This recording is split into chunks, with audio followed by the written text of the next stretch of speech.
नमस्कार मित्रों, मैं हूं रविकांत चतुर्वेदी और आप मुझे देख रहे हैं परीक्षा आइडिया के मंच पे। ठीक है, तो हमारी पूर्व में जो बात हुई थी वो इतिहास संदर्भ में हुई थी।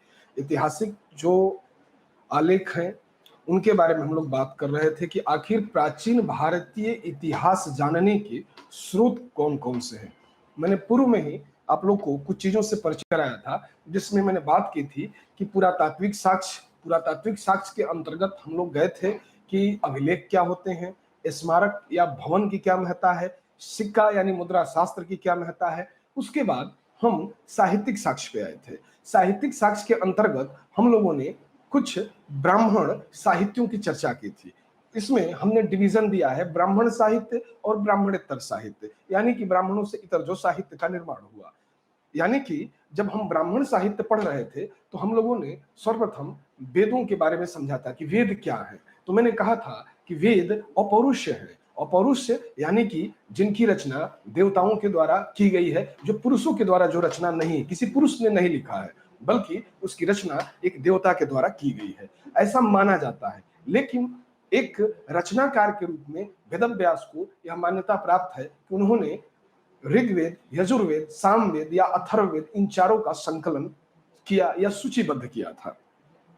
दूसरी चीज, अब जब ब्राह्मण साहित्य हम पढ़ रहे हैं तो ब्राह्मण साहित्य में हम चार वेदों को समझे, फिर चार उनसे रिलेटेड उपवेदों को जाने कि चार उपवेद कौन से होते हैं। तो मैंने बताया आपको कि धनुर्वेद, शिल्पवेद, गंधर्ववेद और आयुर्वेद, ये क्या है? ये चार उपवेद हैं।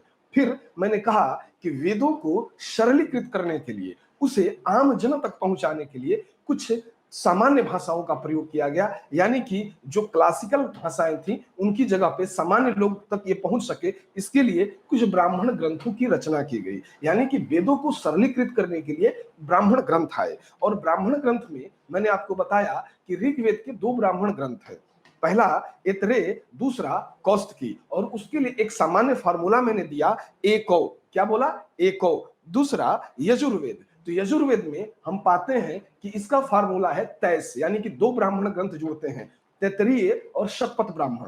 तैतरीय ब्राह्मण और शतपथ ब्राह्मण, इनका जुड़ाव किससे हो जाता है? यजुर्वेद से हो जाता है। वहीं सामवेद से पंचविश ब्राह्मण का जुड़ाव होता है। पंचविश ब्राह्मण को यदे कदे तांड्य ब्राह्मण के रूप में भी जाना जाता है, जो कि परीक्षा के लिहाज से बहुत इंपॉर्टेंट हो जाता है। यानी कि सामवेद का जुड़ाव पंचविश ब्राह्मण से है और उसे पंचविश ब्राह्मण को तांड्य ब्राह्मण भी कहा जाता है। दूसरा, अब इसके आगे चौथा वेद आता है कि चौथा वेद अथर्ववेद, जिसका ब्राह्मण ग्रंथ गोपद ब्राह्मण है। कौन सा है? गोपद ब्राह्मण।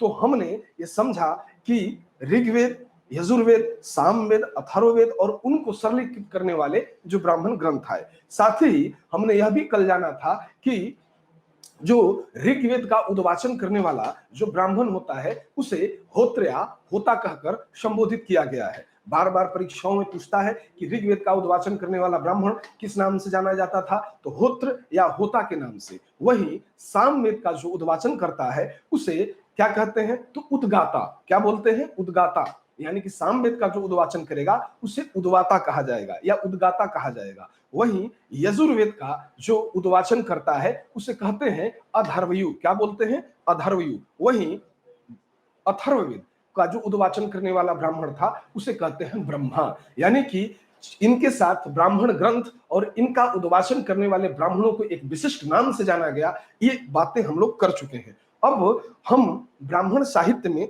थोड़ा आगे बढ़ने का प्रयास करेंगे। यानी कि हमने यजुर्वेद, ये ऋग्वेद के अंदर क्या है, यजुर्वेद के अंदर क्या है, सामवेद या अथर्ववेद के अंदर क्या है, उस मूल कंटेंट है उनको हमने समझने का प्रयास किया था। अब आगे की बात, यानी कि ब्राह्मण ग्रंथों की बात। तो ब्राह्मण ग्रंथों में हम ये समझ सकते हैं कि यहां देखिए लिखा गया है कि इनकी रचना संहिता की व्याख्या हेतु, यानी कि उनको सरलीकृत करने के लिए किया गया। किसके लिए? सरलीकृत करने के लिए। तो यहां पे दिया गया है कि इनकी रचना संहिताओं की व्याख्या हेतु या सरल गद्य के लिए इनकी रचना की गई। तो देखिए, सरल गद्य में की गई। और यहां पर ब्रह्म का अर्थ यज्ञ होता दिया गया है और ब्रह्म का अर्थ ज्ञान भी होता है। ध्यान रखिएगा कि ब्रह्म का अर्थ यज्ञ और ज्ञान दोनों से है। वहीं यहाँ यज्ञ के विषय के प्रतिपादन के बारे में जो ब्राह्मण कहलाते हैं। कहते हैं कि अतः यज्ञ के विषयों का प्रतिपादन करने वाले ग्रंथ ब्राह्मण ग्रंथ कहलाते हैं। यानी कि जो यज्ञों के विषय का प्रतिपादन करे, यज्ञ के विषय के बारे में बताएं, वो ग्रंथ क्या है? ब्राह्मण ग्रंथ है। हालांकि ये हमारे ऐतिहासिक दृष्टि से भी इंपॉर्टेंट है। जब हम आर्यों के जनजीवन को समझते हैं पूर्वार्ध या उत्तरार्ध में, तो वहां काफी सहायता मिलती है। दूसरा, प्रत्येक वेद के लिए अलग अलग ब्राह्मण ग्रंथ है। तो प्रत्येक वेद के लिए अलग अलग ब्राह्मण जो ग्रंथ है, उसमें मैंने बताया आपको यहाँ कि किसके लिए कौन सा ब्राह्मण ग्रंथ है। जैसे मैंने ऋग्वेद के लिए बताया कि एतरे और कौस्तकी, और इसका एक फार्मूला है एकौ। याद रखने के लिए एक पिन पॉइंट है एकौ, एतरे, ए फॉर एतरे, को फॉर कौस्तकी। वहीं यजुर्वेद के लिए सतपथ और तैतरीय, इसके लिए फार्मूला है तैस, तैतरीय और सतपथ। वहीं सामवेद के लिए 25 ब्राह्मण, सामवेद को 25 ब्राह्मण, एकमात्र ब्राह्मण ग्रंथ है 25 ब्राह्मण, और इसे ही तांड ब्राह्मण भी कहा जाता है। अब बचता है चौथा, यानी कि अथर्ववेद, यानी कि इसके लिए जो ब्राह्मण ग्रंथ है वो गोपथ ब्राह्मण है। तो इसका ध्यान रखेंगे कि कौन सा वेद है और उसके साथ जुड़ा हुआ कौन सा ब्राह्मण ग्रंथ है। बार बार परीक्षाओं में पूछ लिया जाता है, और जब परीक्षा में पूछता है तो जो लोग पढ़े नहीं होते हैं या जिनको भ्रम की स्थिति होती है, उनके लिए क्या होता है, थोड़ा सा पिन पॉइंट होता है, थोड़ा सा दर्दनाक हो जाता है थोड़ा, इसलिए यहां पर इसको समझना आवश्यक हो जाता है। अब हम आरण्यक की बात करते हैं। नाम है आरण्यक। आरण्यक कहने का क्या तात्पर्य है, समझने का यहाँ पे मूल बिंदु यह है कि यह ब्राह्मण ग्रंथ का ही अंतिम भाग के रूप में है। आरण्यक ब्राह्मण ग्रंथ के ही अंतिम भाग हैं। और हम आरण्यकों को देखें तो जो मूल आरण्यक मिले हुए हैं उनकी संख्या 7 बताई गई है। जंगल में पढ़े जाने के कारण, यानी कि एकांत में इनकी शिक्षा ली जाती थी, यानी जंगल में जाकर पढ़ा जाता था, इसीलिए इस ब्राह्मण ग्रंथ के अंतिम भाग को आरण्यक कहा गया है। इनमें जो 7 मूल हैं उनके बारे में अगर हम नजर डालें तो हम कह सकते हैं कि ये 7 में सबसे जो पहला है वो है ऐतरेय ब्राह्मण। जो सबसे पहला आता है वो है ऐतरेय ब्राह्मण। दूसरा संखायन, तीसरा तैतरीय, चौथा मैत्राणी, पांचवा मध्य नंदी, और छठा बृहद आरण्यक। इसी को, क्षमा करिएगा, मध्य नंदी को ही बृहद आरण्यक भी कहा गया है, और छठवां तलवाकार और सतवां छांदोग्य। यानी कि 7 आरण्यकों के द्वारा भी हमने वेदों को सरलीकृत किया। अब जरा हम समझेंगे कि सबसे मूल ग्रंथ जो है वो वेद है। वेदों को सरलीकृत करने के लिए जो आए वो ब्राह्मण ग्रंथ आए, और ब्राह्मण ग्रंथों को भी सरलीकृत करते हैं आरण्यक, और आरण्यक को भी ज्यादा सरलीकृत करते हैं उपनिषद। यानी कि एक क्रम है इनका, यानी कि इन रचनाओं का एक क्रम है। सबसे पहले वेदों की रचना, फिर ब्राह्मण ग्रंथों की रचना, फिर ब्राह्मण ग्रंथों के अंतिम भाग के रूप में आरण्यक की रचना, और उनसे अंतिम हम जाते हैं तो उपनिषद। ठीक है, तो अब आते हैं हम उपनिषद पे। उपनिषद अपने नाम से ही परिचित कराता है। उप मतलब होता है समीप, और निषद का अर्थ होता है बैठना, अर्थात जिस ज्ञान को लेने के लिए व्यक्ति को गुरु के समीप जाके बैठना पड़ता हो, वो उपनिषद कहलाते हैं। दूसरी चीज, इसमें जो इसका विषय है, उपनिषदों का जो विषय है, वो विषय क्या है? वो रहस्य विद्या का ज्ञान गुरु के समीप बैठकर जो प्राप्त करता है। यानी कि इसमें रहस्यवादी विद्याओं का, दार्शनिक या रहस्यात्मक विद्याओं का वर्णन उपनिषदों में किया गया है। उपनिषदों में ही कहा गया है कि यज्ञ एक टूटी हुई नौका है। यानी कि यज्ञवाद का जो खंडन है सबसे पहले उपनिषदों में ही मिलता है, और उपनिषद ही भारतीय दर्शन के मूल है, जहां से दर्शन का उद्भव होता है या दर्शन का जन्म होता है। यानी कि उसके पूर्व में हम इस तरीके का खंडन नहीं देखते हैं वैदिक चीजों का, लेकिन पहली बार वैदिक नियमों का खंडन हम उपनिषदों में पाते हैं। और उसमें एक उदाहरण के माध्यम से यह समझ सकते हैं कि कहा गया है कि यज्ञ क्या है, तो एक टूटी हुई नौका के समान है जो आपको भवसागर पार नहीं करा सकती। तो हम यहाँ पे कहेंगे कि इसमें कोरे यज्ञवाद के स्थान पर चिंतनशील जो ज्ञान है उनको दिया गया, सबसे पहले आरण्यकों में और उसके बाद उपनिषदों में इसका पूरी तरीके से खंडन कर दिया गया। यानी कि यहां से आरण्यक से हमारे जो कर्मकांड थे, वैदिक कर्मकांड, तो वैदिक कर्मकांड का सबसे पहला विरोध जो है वो हम पाते हैं कि यही आरण्यक में मिलता है। पहली बार वैदिक कर्मकांडों का विरोध दिखाई देता, और उसका चरमोत्कर्ष उपनिषदों में मिलता है। उपनिषद का अर्थ, अर्थात उप मतलब समीप, यानी कि समीप, और निषद मतलब बैठना, यानी जिस रहस्यात्मक विद्या का ज्ञान गुरु के समीप बैठकर लिया जाए या गुरु के समीप जाकर किया जाए, तो उसे क्या कहते हैं? उपनिषद कहते हैं। उपनिषद आरण्यकों के पूरक और भारतीय दर्शन के स्रोत हैं। यहां मैंने दिया भी है कि उपनिषद क्या है? भारतीय दर्शन के स्रोत के रूप में, मैंने कहा मूल है उनका, वहीं से दर्शन यानी फिलॉसफी का जन्म होता है। फिर वैदिक साहित्य के अंतिम भाग होने के कारण इन्हें वेदांत कहा गया है। अब यहाँ पे आपको दो शब्द मिलेगा, वेदांत और वेदांग, दोनों में अंतर करिएगा। वेदांत यानी वेदों का अंत, जहां पे वैदिक ज्ञान जो है उसका अंत होता है, तो वेदांत हमेशा उपनिषदों के लिए प्रयोग किया जाएगा। बार बार पूछा जाता है कि निम्नलिखित में से किस ग्रंथ को वेदांत के नाम से जानते हैं, तो वेदांत हमेशा उपनिषदों को ही कहकर संबोधित किया गया। उपनिषद का अर्थ होता है गुरु के समीप बैठकर ज्ञान की प्राप्ति करना। फिर जब हम आगे बढ़ते हैं तो हम पाते हैं कि इन्हीं उपनिषदों में एक उपनिषद है मुंडकोपनिषद।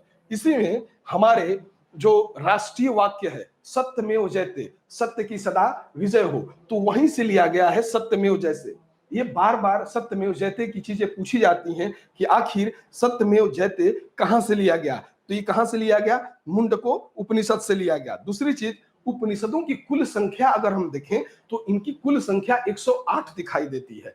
जैसा कि ग्रंथों में लिखा गया, इतिहासकारों के द्वारा दिया गया कि इनकी कुल संख्या कितनी है? 108 है। लेकिन जैसे ही हम मूल उपनिषदों की बात करते हैं तो इनकी संख्या 12 रह जाती है। यानी कि जो कि प्रमाणिक है, जो स्पष्ट है, जो प्रमाण पे कसे गए हैं, तर्क की कसौटी पे खरे उतरते हैं, उनकी संख्या महज 12 है। यानी कि उपनिषदों की संख्या 12 हो जाएगी और आरण्यकों की संख्या यहाँ 7 लिखिएगा कि आरण्य कितने हैं? 7 हैं। वही उपनिषद कितने हैं? 12 हैं। तो 12 उपनिषद में कौन कौन से हैं? तो हम पाते हैं कि यहां देखिए लिखा गया है कि 12 उपनिषद में कौन कौन से आते हैं। कुल संख्या 108 मानी गई, लेकिन ये 108 जो है ये प्रमाणिक नहीं है, प्रमाणिक केवल 12 हैं। और इनमें इस उपनिषद केन, कठ, प्रश्न, मुंडक, मांडुक्य, तैत्तिरीय, ऐत्रेय, छांदोग्य, कौस्तुकी, बृहदारण्यक और श्वेताश्वर, ये जो है मूल है 12। इनकी संख्या तो 108 है, लेकिन मूल उपनिषद कितने हैं? 12 ही हैं। इस चीज का आप ध्यान रखिएगा। अब हमने कहा कि इन्हें वेदांत भी कहते हैं। वेदांत, ठीक, वेदांत यानी कि वेदों का अंतिम हिस्सा कौन है? उपनिषद है। वेदों का अंतिम हिस्सा के रूप में उपनिषद है, इसीलिए इन्हें वेदांत कहते हैं। लेकिन जब इसके हम आगे बढ़ेंगे तो हम पाएंगे कि इनसे इतर भी कुछ चीजें हमें दिखाई देगी। जैसे एक नया टर्म आ रहा है वेदांग। वेदांग क्या होता है? तो देखिए, वेदांग में हम शिक्षा, कल्प, निरुक्त, व्याकरण, छंद और ज्योतिष को रखते हैं, यानी 6 वेदांग होते हैं। और ये वेदांग करते क्या है? तो यहां देखिएगा इनकी संख्या पहले लिखी गई है कि इनकी संख्या कितनी है? 6 है। शिक्षा, दूसरा कल्प, व्याकरण, निरुक्त, ज्योतिष और छंद।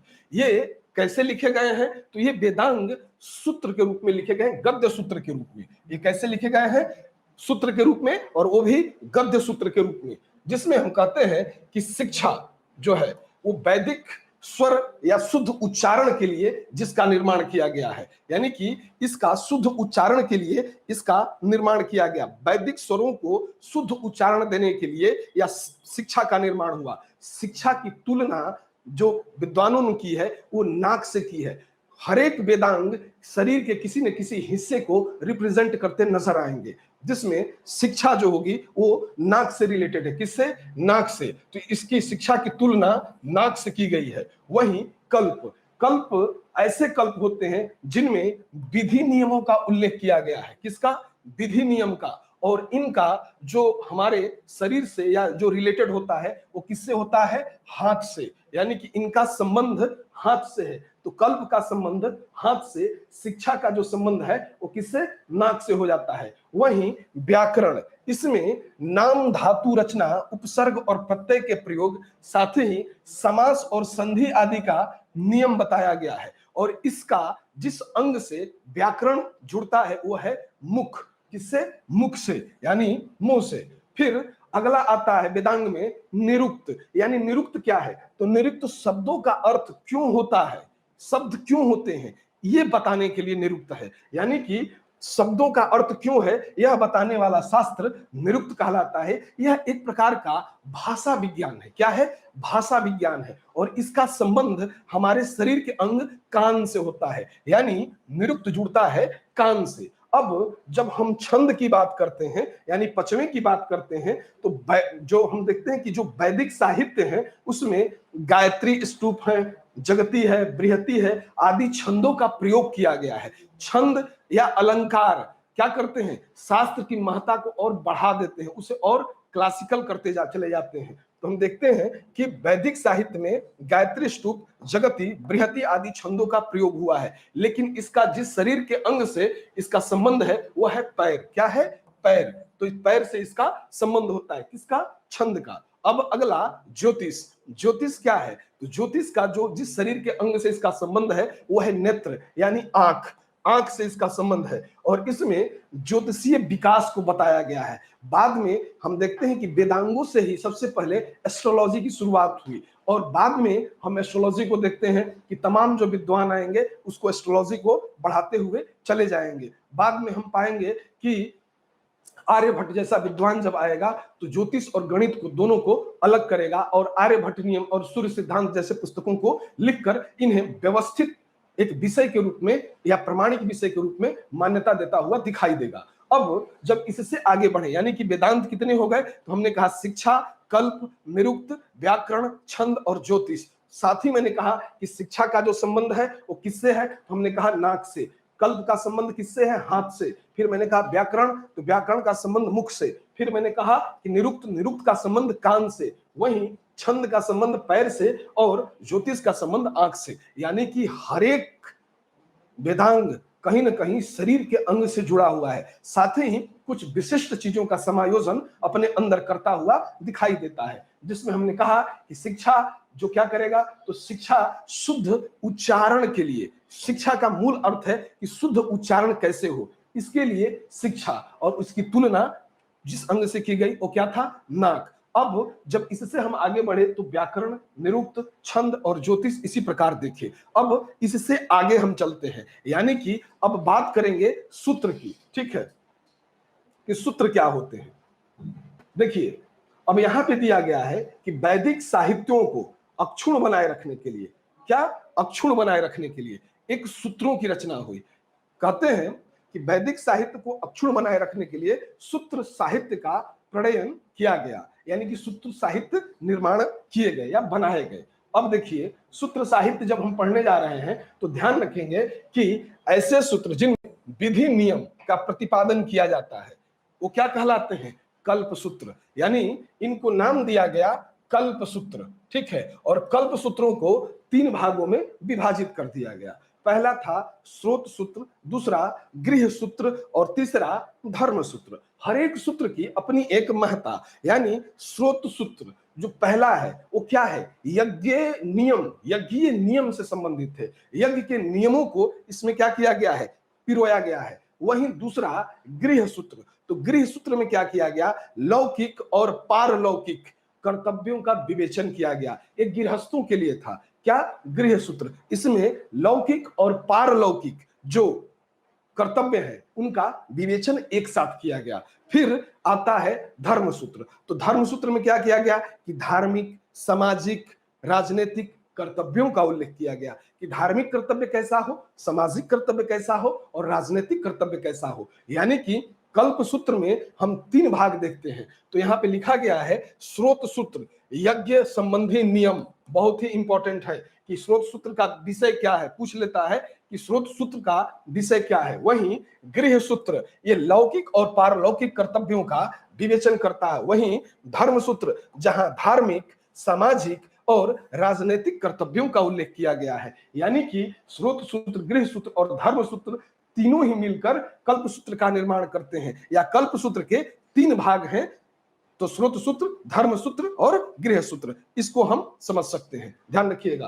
अब जब इससे आगे बढ़ते हैं तो हम देखते हैं कि कुछ स्मृति ग्रंथों का भी डेवलपमेंट दिखाई देता है। स्मृति ग्रंथ। अब स्मृति ग्रंथ क्यों आए? तो ये जो सूत्र, जो साहित्य है, इनको और सरलीकृत करना है, उनको और इजी बनाना है। तो इजी वे में लाने के लिए यहां पर हम देखते हैं कि कुछ स्मृति ग्रंथों का विकास किया गया। तो स्मृति ग्रंथों में जो सर्वाधिक प्राचीन और सबसे ज्यादा जो प्रमाणिक है उसे कहते हैं मनुस्मृति। और मैंने बताया था आपको कल की क्लास में कि जब अंग्रेजों ने भारतीय उत्तराधिकार अधिनियम को बनाया तो उसने भारतीय किताब, जिस किताब का सहारा लिया भारतीय हिंदू लोगों के नियम कानूनों को बनाने के लिए, उसमें मनुस्मृति को ही सबसे ऊपर रखा गया, क्योंकि मनुस्मृति प्राचीन कानून संहिता की तरह है। इसीलिए इसका अंग्रेजों ने सबसे पहले अंग्रेजी में अनुवाद किया और उस पुस्तक का नाम था ए कोड ऑफ जेंटू लॉज। क्या? ए कोड ऑफ जेंटू लॉज,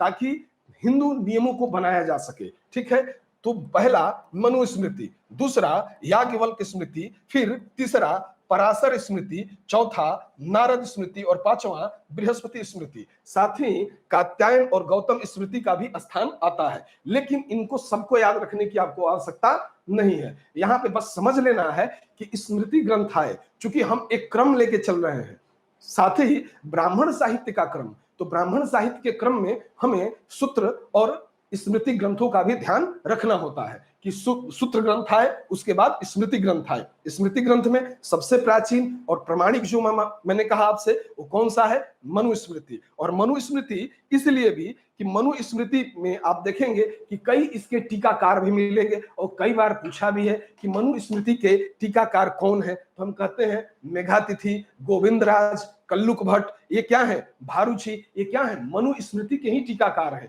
और मनुस्मृति पर इन्होंने अपनी स्वतंत्र किताब लिखी, उस किताब को बेस बना के, कहते हैं उसको टीका बोलते हैं, जिस किताब को बेस बनाकर अपनी एक ग्रंथ की रचना की जाती है। दूसरी चीज, याज्ञवल्क्य स्मृति जो उसके टीकाकार हैं, उसके विज्ञानेश्वर हैं, या कह सकते हैं विश्वरूप हैं। तो विश्वरूप और विज्ञानेश्वर ने कहीं ना कहीं याज्ञवल्क्य स्मृति का टीका किया, लेकिन ये हमारे लिए समझने की यहाँ पे जरूरत नहीं है। कारण ये है कि इतना डीपली एग्जाम में आता नहीं है, वहां आपको जाने की आवश्यकता भी नहीं, क्योंकि हमारा अध्ययन सामान्य अध्ययन है। ठीक है, फिर जब इससे हम आगे बढ़ते हैं तो हम देखते हैं कि ये व्याकरण ग्रंथों में जो सबसे प्राचीन और जो सबसे ज्यादा प्रमाणिक है, देखिए यहां पर हम देख रहे हैं कि मैंने लिखा है कि व्याकरण ग्रंथों में सबसे महत्वपूर्ण पाणिनिकृत अष्टाध्यायी। कौन सी? अष्टाध्यायी। अष्टाध्यायी लगभग 400 ईस्वी पूर्व के आसपास लिखा गया। ठीक है, और हम पाते हैं कि यह सबसे प्राचीन संस्कृत व्याकरण ग्रंथ है। इसमें कहते हैं कि आचार्य पाणिनि ने क्या किया कि भगवान शंकर की डमरू से उत्पन्न ध्वनियों को एक जगह लिखा, जिसको कहते हैं माहेश्वरी सूत्र। जैसे 14 माहेश्वरी सूत्र का आपने नाम सुना होगा।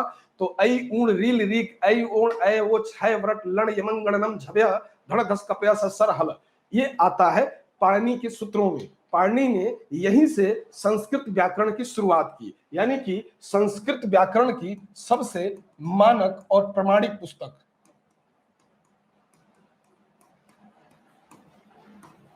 प्रथम मानक पुस्तक।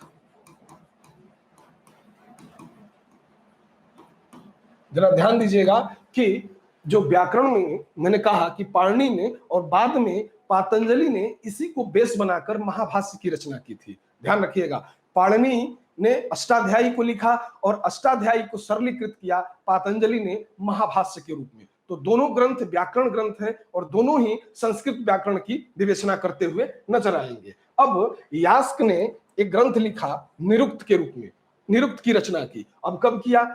ईसा पूर्व 5वीं शताब्दी में। वैदिक शब्दों की व्युत्पत्ति की विवेचना किया गया। चूंकि वैदिक शब्द कैसे हैं? क्लासिकल हैं, उनको हर एक व्यक्ति नहीं समझ सकता जब तक कि आप मूल व्याकरण को न समझें या न रटे।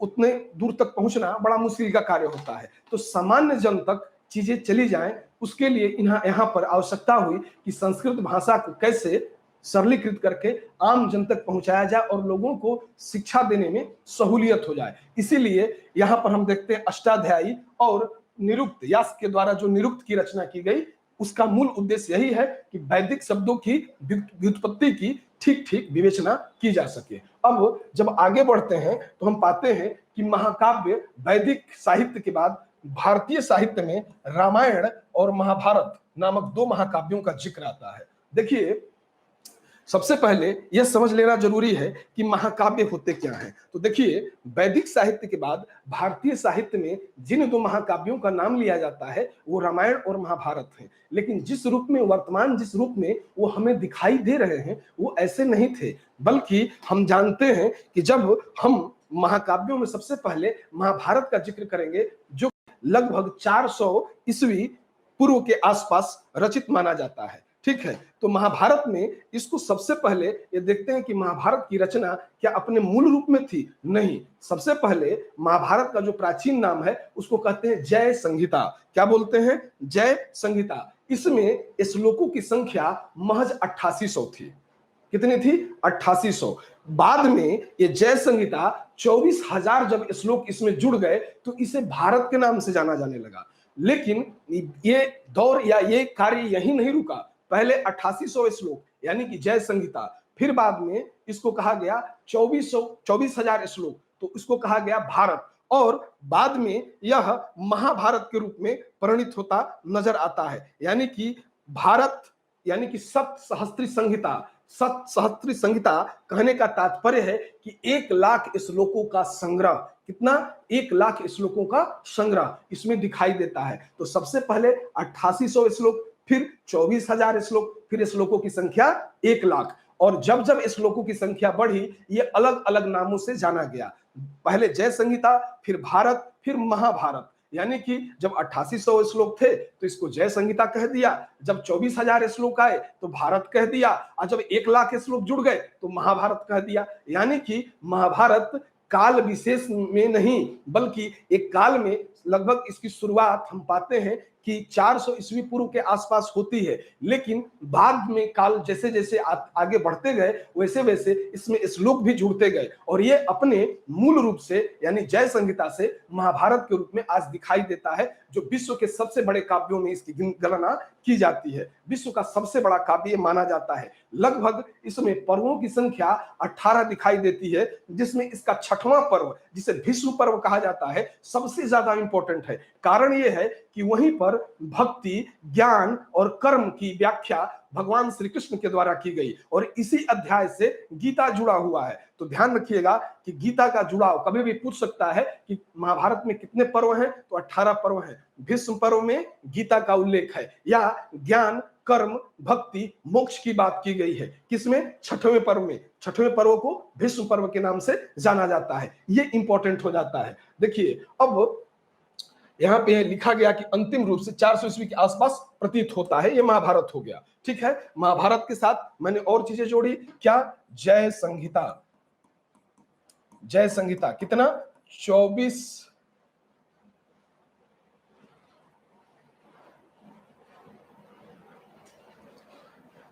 यहां 8800, इसको हटाते हैं जरा, बीच बीच में थोड़ी, देखिए यह लिख लीजिएगा एक बार आप लोग, लिख के चलते हैं, लिखते चलते हैं। इसमें क्या करना है? महाभारत जो कि जय संहिता, जब जय संहिता थी तो इसमें 8800 श्लोक थे बस। फिर भारत बना, जब भारत बना तो इसमें 24,000 श्लोक हो गए, और जब महाभारत बना तो इसमें श्लोकों की संख्या 1,00,000 श्लोक हो गए। ठीक, तो यहां पे लिखा नहीं गया है इसमें, लेकिन मैंने लिख दिया है, आप लोग इसको नोट कर लीजिएगा। ठीक है, फिर जब इसके आगे हम चलते हैं तो हम पाते हैं कि एक और काव्य है। कौन? रामायण। रामायण कहते हैं हिंदुओं का आदि काव्य है। इसमें हिंदुओं और यवनों और शकों के संघर्ष का विवरण प्राप्त होता है। महाभारत में भी कहीं कहीं शक जो है, शक, यवन, पारसिक, हूण आदि जातियों का उल्लेख किया गया है। ठीक है, फिर इसके बाद हम देखते हैं कि एक अन्य ग्रंथ यानी कि पुराणों की बात। ठीक है, पुराणों की संख्या लगभग 18 है। पुराण मैंने शुरू में ही अपने अध्ययन के शुरुआत में ही कहा था कि पुराण विशुद्ध रूप से ऐतिहासिक पुस्तकें हैं, बस वो भविष्य शैली में लिखे गए हैं, और भविष्य शैली में लिखे जाने के साथ साथ हम पाते हैं कि इन हर एक जो पुराण है किसी न किसी राजवंश से जुड़े हुए हैं। जैसे पुराणों की संख्या हम अगर पाएं तो 18 पाते हैं, साथ ही पुराणों के रचनाकार के रूप में लोमहर्ष और उग्र श्रवा को जानते हैं। तो यहाँ पर ध्यान रखिएगा, पुराण क्या है, तो सबसे पहले ये समझने का प्रयास करते हैं कि पुराण है क्या। तो कहता है कि ऐतिहासिक कथाओं का सबसे ऐतिहासिक कथाओं का सबसे अच्छा क्रमबद्ध विवरण पुराणों में मिलता है। क्यों? क्योंकि पुराण स्वयं कहता है सर्गस्स प्रतिसर्गस्स वंशो मंत्वा राणीस्स वंशानुचरित सचैनम पुराणम पंचलक्षणम, यानी कि पुराण के 5 लक्षण हैं, सर्ग, प्रतिसर्ग, वंशानुचरित, मनवंतर और मंतव्य। क्या है? ये 5 उसके मूल चीजें हैं। ठीक है, तो यहां पर हम देखते हैं कि अधिकांश जो पुराण हैं उनके विषय कहीं ना कहीं ऐतिहासिक ही हैं और हर एक पुराण किसी न किसी से जुड़ता है। इन पुराणों में जो सबसे प्राचीन पुराण है उसे मत्स्य पुराण कहते हैं। क्या कहते हैं? मत्स्य पुराण। मत्स्य पुराण, इसका संबंध आंध्र सातवाहन शासकों से इसका संबंध जोड़ा जाता है। यानी कि पुराणों का जो संबंध है वो किससे है? सातवाहनों से है। और ये क्या है? सबसे पुराना या सबसे प्राचीन है। दूसरा, वहीं पर हम पाते हैं कि विष्णु पुराण, इसका भी संबंध किसी न किसी राजवंश से है। एक अन्यत्र पुराण वायु पुराण। ठीक है, तो सबसे प्राचीन मत्स्य पुराण, ये नोट कर लीजिएगा कि सबसे प्राचीन पुराण जो है वो मत्स्य पुराण है। विष्णु पुराण का संबंध मौर्य वंश से है। मौर्य वंश का जब इतिहास हम जानना शुरू करते हैं तो हमें मिलता है विष्णु पुराण से जानकारी। वहीं वायु पुराण से गुप्तों के बारे में, गुप्त वंश के बारे में हम जानते हैं। यानी कि हर एक पुराण कहीं ना कहीं किसी राजवंश से जुड़े हुए हैं। ठीक है, और पुराणों में क्या कहता है कि सबसे अच्छा और क्रमबद्ध विवरण पुराणों में किया गया है। किसका? ऐतिहासिक विवरण का। यानी इतिहास की जो चीजें दी गई हैं सबसे ज्यादा पुराणों में। किस शैली में? भविष्य शैली में। यानी कि भविष्य शैली या का शैली कहते हैं। भविष्य शैली या का शैली के नाम से भी जाना जाता है। इनके रचनाकार कौन है? तो लोमहर्ष है और उग्र श्रवा है। इसका ध्यान रखिएगा। पुराणों की संख्या कितनी हो जाती है? तो मैंने कहा कि पुराणों की संख्या लगभग 18 है। यानी कि और अधिकांश पुराण 3री या 4थी शताब्दी में लिखे गए हैं। ठीक है, और अमरकोश में पुराणों के 5 विषय बताए गए हैं। कहां? अमरकोश में। वही कहा गया है कि पुराण के 5 विषय हैं, सर्ग, प्रतिसर्ग, वंशानुचरित, मनवंतर और मंतव्य। ठीक है, फिर आगे हम देखते हैं लिखा हुआ है कि मार्कंडेय पुराण, ब्रह्मांड पुराण, वायु पुराण, भागवत या मत्स्य पुराण, इनमें मत्स्य पुराण सबसे प्राचीन है।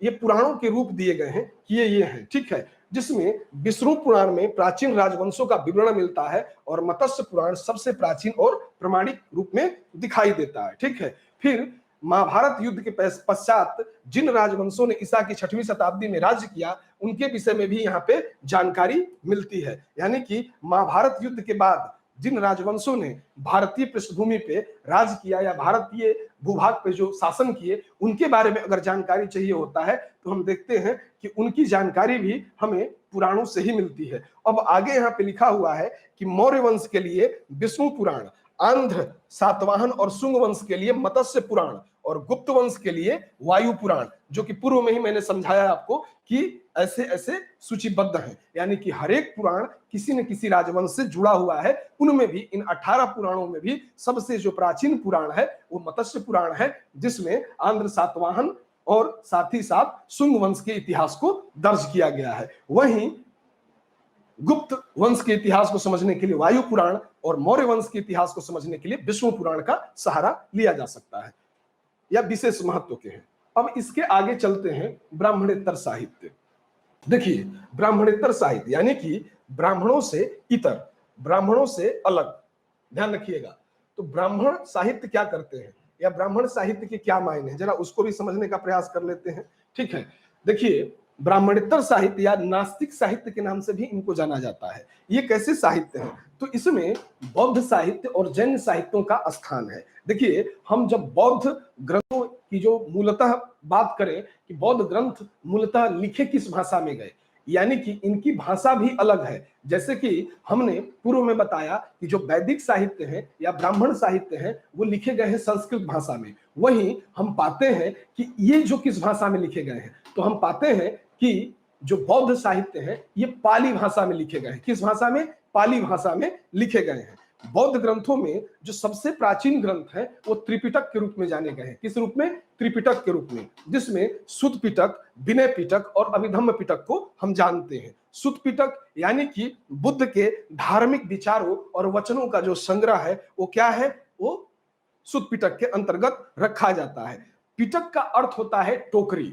पिटक मतलब होता है टोकरी, ऐसी टोकरी जिसमें बुद्ध या बुद्ध से रिलेटेड ज्ञान को रखा गया है। इसीलिए पिटक या त्रिपिटक को 3 भागों में बांटा गया: सुत्त पिटक, विनय पिटक और अभिधम्म पिटक। सुत्त पिटक का जुड़ाव जिस विद्वान से होता है उसे कहते हैं आनंद।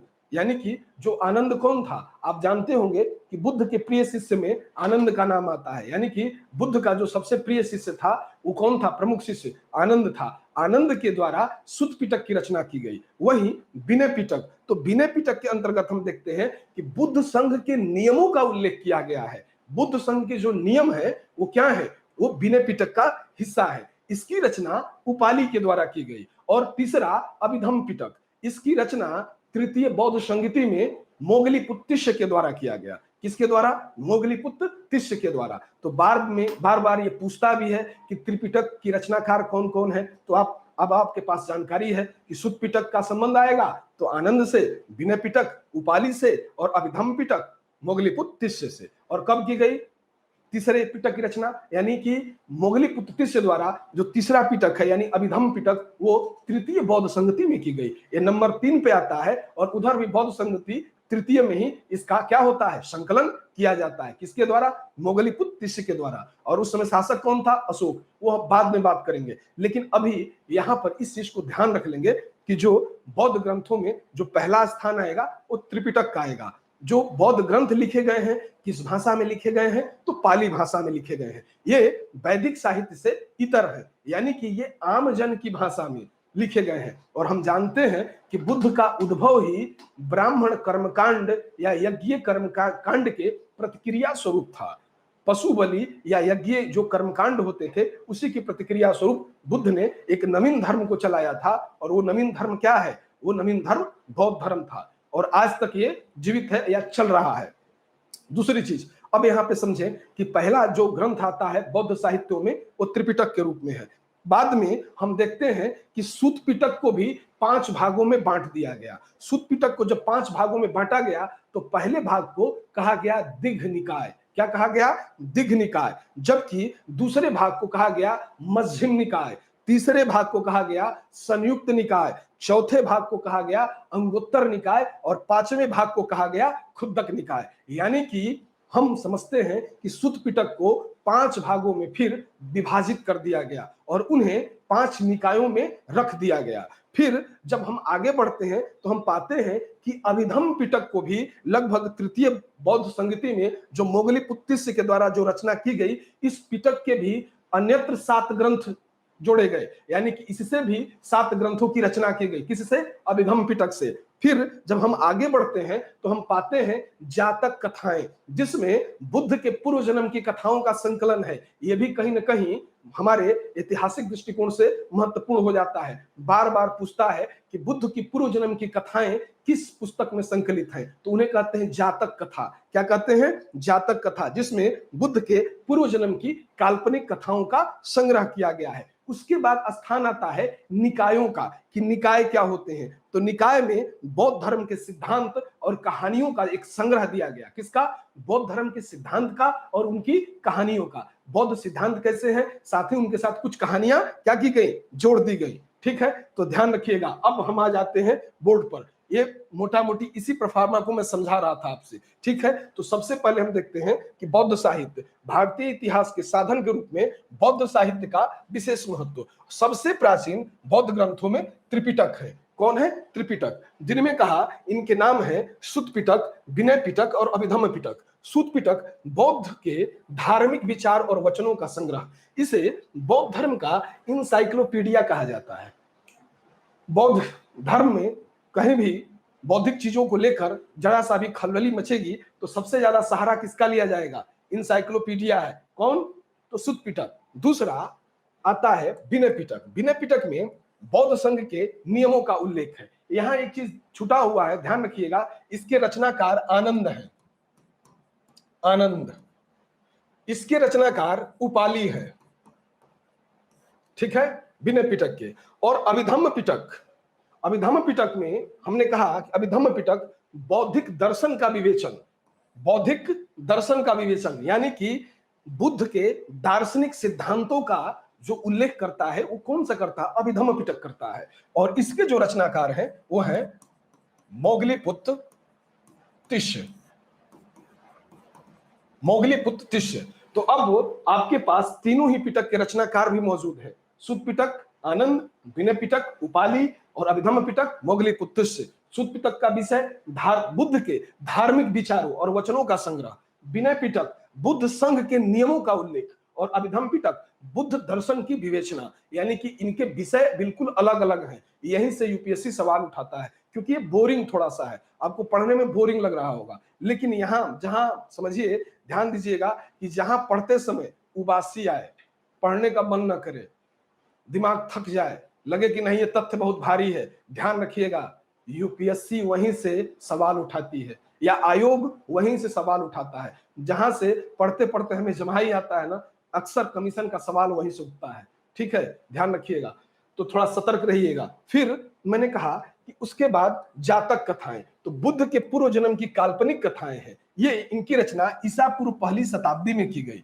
जातकों की रचना ईसा पूर्व पहली शताब्दी में आरंभ हो चुकी है और ये लगभग हम पाते हैं कि लगभग गुप्त काल तक हम जातक कथाओं का डेवलपमेंट देखेंगे। फिर इसका स्पष्ट प्रमाण हमें भरहुत और सांची के स्तूपों में भी दिखाई देता है। इन जातक कथाओं का, उन्हीं का भरहुत और सांची के जो स्तूप बने हैं, जातक कथाओं में जो कथाएं दी गई हैं उन्हीं का संकलन किया गया है उस पर। भरहुत स्तूप कभी जाके घूम के देखिए या सांची स्तूप जब आप घूमने जाएंगे तो आप पाएंगे कि उन्हीं कथाओं को चित्रित किया गया है। यानी भरहुत स्तूप या सांची स्तूप में जो चित्र हैं वो चित्र बुद्ध के जातक कथाओं से लिए गए हैं, ध्यान रखिएगा। फिर जातक कथाओं का जो बनाए गए या जो लिखे गए वो कैसे लिखे गए हैं, तो हम पाते हैं कि ये गद्य शैली में भी हैं, पद्य शैली में भी हैं। यानी कि जातक कथाएं गद्य और पद्य दोनों में लिखे गए हैं, जिनमें पद्यान अधिक प्राचीन है, यानी कि जो पद्य का हिस्सा है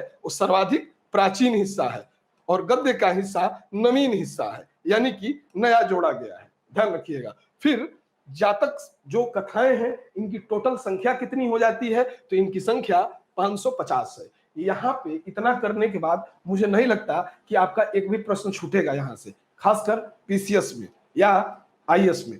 अगर वहां पे कॉन्सेप्चुअल सवाल भी आता है तो आप समझने में सामर्थ्य है कि सबसे पहला जो ग्रंथ है उनका त्रिपिटक है। त्रिपिटक यानी कि सुत पिटक, विनय पिटक, अभिधम्म पिटक। फिर हमने देखा कि इन पिटकों को सरलीकृत किया गया, यानी सुत पिटक को 5 भागों में डिवाइड कर दिया गया। उन 5 भागों को भी आप समझे हैं कि दीर्घ निकाय क्या है, मध्यम निकाय क्या है, संयुक्त निकाय क्या है, या अंगुत्तर निकाय क्या है, या खुद्दक निकाय क्या है। तो ये 5 जो भाग हैं उनको भी आप समझे। फिर अब हम इससे आगे चलने का प्रयास करते हैं। अब आगे में देखते हैं कि कौन से तथ्य हैं। तो यहां दिया गया है निकायों के बारे में, जैसे कि अभी चर्चा मैंने की निकाय क्या होते हैं। तो देखिए, बुद्ध धर्म के जो सिद्धांत हैं और जो कहानियां हैं उन्हीं का एक संग्रह है।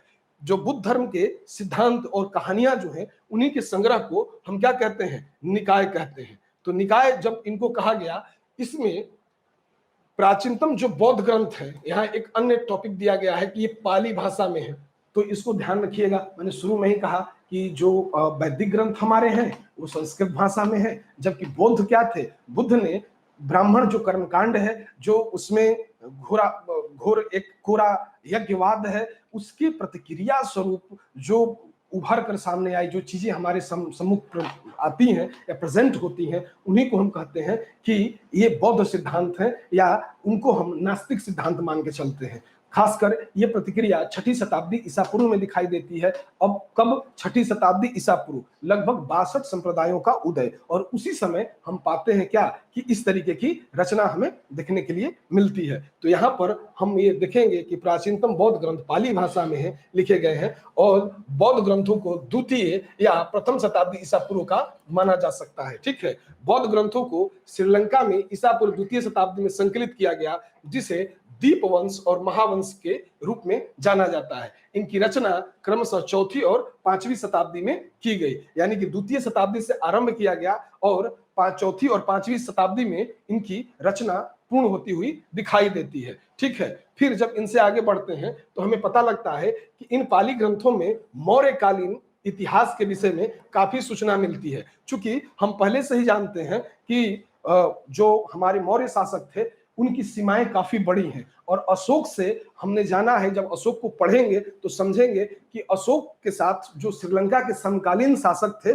उनके संबंध थे। ठीक है, वो कैसे थे और उसको हम आगे देखेंगे आगे के चैप्टर में। ठीक है, अब यहाँ पर अन्यत्र चीज दी गई है कि दिव्यावदान, अनेक राजाओं की कथाओं का वर्णन, यानी यह बौद्ध ग्रंथ है। आर्य श्री मंजूकल्प में बौद्ध दृष्टिकोण से गुप्त सम्राटों का वर्णन, यानी कि यहाँ दो पुस्तकें हैं, दिव्यावदान और आर्य मंजूश्री मूलकल्प, यानी कि ये दोनों दो राजवंशों के इतिहास को कहीं ना कहीं इंगित करते हुए नजर आते हैं। जिसमें मैंने कहा दिव्यावदान अनेक राजा की कथाओं का वर्णन है। ये मूल रूप से दिव्यावदान हम देखते हैं कि कहीं ना कहीं मौर्यों से जुड़ता हुआ दिखाई देगा। वहीं आर्य मंजूश्री मूलकल्प ये जो ग्रंथ है ये बौद्ध दृष्टिकोण से गुप्त सम्राटों का वर्णन करता हुआ दिखाई देता है। अब इससे आगे हम चलते हैं तो हम पाते हैं कि एक अन्यत्र ग्रंथ है बौद्धों का, वह है अंगुत्तर निकाय। अंगुत्तर निकाय की महत्ता इस तर्ज पे है कि इसमें सबसे पहले 16 महाजनपदों का वर्णन मिलता है, और यह ग्रंथ जो अंगुत्तर निकाय है ये किस भाषा में लिखा गया है? संस्कृत भाषा में लिखा गया है। यानी कि बौद्धों की अधिकांश जो ग्रंथ है वो पाली भाषा में है, लेकिन बुद्धों का या बौद्धों का कुछ एक ग्रंथ ऐसा भी है जो कि संस्कृत भाषा में लिखा गया। तो संस्कृत भाषा में लिखा जाने वाला जो ग्रंथ था वो कौन है? अंगुत्तर निकाय है। ठीक है, जो कि संस्कृत भाषा में लिखा गया। ठीक है, साथ ही एक अन्य ग्रंथ महावस्तु और ललित विस्तर, ललित विस्तर ये भी कहीं ना कहीं उसी तरीके से लिखे गए हैं। किसमें? संस्कृत भाषा में। तो ध्यान रखिएगा, अंगुत्तर निकाय और महावस्तु और ललित विस्तर, इसमें महात्मा बुद्ध के जीवन वृत्तियों को का एक अनुपम वर्णन किया गया है, बहुत ही बेहतरीन वर्णन किया गया है। तो ध्यान रखिएगा, सबसे ज्यादा इंपॉर्टेंट जो यहाँ है वो सबसे ज्यादा इंपॉर्टेंट है कि अंगुत्तर निकाय में जो 16 महाजनपदों की जो सूची दी गई है ये सबसे ज्यादा इंपॉर्टेंट हो जाता है। साथ ही इसी के साथ एक जैन ग्रंथ है भगवती सूत्र, वहां भी कहीं ना कहीं 16 महाजनपदों की सूची दी गई है। तो ध्यान रखिएगा, यहाँ पर अंगुत्तर निकाय और भगवती सूत्र ये कैसे ग्रंथ हैं? तो हम जानते हैं ये 16 महाजनपदों की सूची देते हैं। वहीं हम देखते हैं कि संस्कृत भाषा में लिखे गए कुछ बौद्ध ग्रंथ हैं, जैसे महावस्तु और ललित विस्तर, जिनका विशेष स्थान है, और साथ ही ये महात्मा बुद्ध के जीवन वृत्त का चित्रण करते हुए नजर आते हैं। अब आगे संस्कृत भाषा में लिखे गए बौद्ध ग्रंथों में अश्वघोष की एक रचना है, जिसे बौद्ध चरित्र, सौंदरानंद, सारीपुत्र प्रकरण आदि नामों से जानते हैं। तो ये बार बार पूछता है कि सौंदरानंद का रचयिता कौन है, सारीपुत्र प्रकरण का रचयिता कौन है, या बुद्ध चरित्र किसने लिखा? तो ये तीनों ही ग्रंथ अश्वघोष के द्वारा लिखा गया, इसको ध्यान रखिएगा। फिर जब इससे हम आगे बढ़ते हैं तो हमें मिलता है जैन साहित्य। जैन साहित्य में जब आते हैं तो हम कहते हैं अंग, अंग, उपांग, पूर्व, प्रकीर्ण, छह सूत्र। तो यहाँ पर सबसे पहले 12 अंग, 12 उपांग, प्रकीर्ण सूत्र और 6 छेद सूत्रों की बात करते हैं। तो अंग, अंग, उपांग ये इनके शुरुआत के ग्रंथ दिखाई देंगे। यानी कि जैन साहित्यों को एक संपूर्ण अगर नाम दिया जाए तो संपूर्ण जो 12 अंग, 12 उपांग, 10 प्रकीर्ण, 6 छेद सूत्र, ये जो 4-5 इनके मूल जो बड़े ग्रंथ आते हैं, इनको सम्मिलित रूप से कहा गया है आगम साहित्य। यानी कि जैनियों के जो आरंभिक साहित्य हैं उनको कहते हैं आगम साहित्य। क्या क्या है इसमें? 12 अंग हैं, 12 उपांग हैं, 10 प्रकीर्ण हैं और 6 छंद सूत्र हैं या छेद सूत्र भी कहते हैं। छंद सूत्र या छेद सूत्र। तो ये सम्मिलित रूप से आगम के नाम से जाने गए। तो इसमें क्या क्या हो जाएगा, यहाँ पे ध्यान रखिएगा क्या लिखा हुआ है, जैन साहित्यों को आगम यानी कि सिद्धांत कहा जाता है। जैन आगमों में सबसे महत्वपूर्ण 12 अंग हैं। फिर लिखा हुआ है कि आचारांग सूत्र में जैन भिक्षुओं के आचार्य या नियमों का उल्लेख है, लेकिन यहां पर यह नहीं दिया गया है कि आगम जो बना वो किससे बना। तो ध्यान रखिएगा 12 अंग 12 उपांग।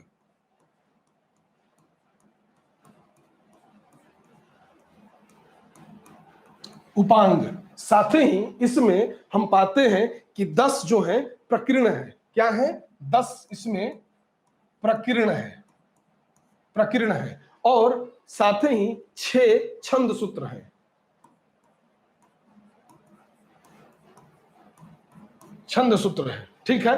तो इनको सम्मिलित रूप से क्या कहा गया, आगम कहा गया, जैन सिद्धांत कहा गया। इन्हें ही सम्मिलित रूप से आगम कहा जाता है या जैन सिद्धांत कहा जाता है, जिसमें 12 अंग 12 उपांग 10 प्रकीर्ण और 6 छंद सूत्रों को शामिल किया जाता है। अब इससे हम आगे बढ़ते हैं तो हम पाते हैं कि एक ग्रंथ है जैनियों का भगवती सूत्र। कौन सा, भगवती सूत्र, जिसमें 16 महाजनपदों का जिक्र किया गया है। बार बार पूछता है कि किस बौद्ध ग्रंथ में क्या किया गया, 16 महाजनपदों की चर्चा की गई।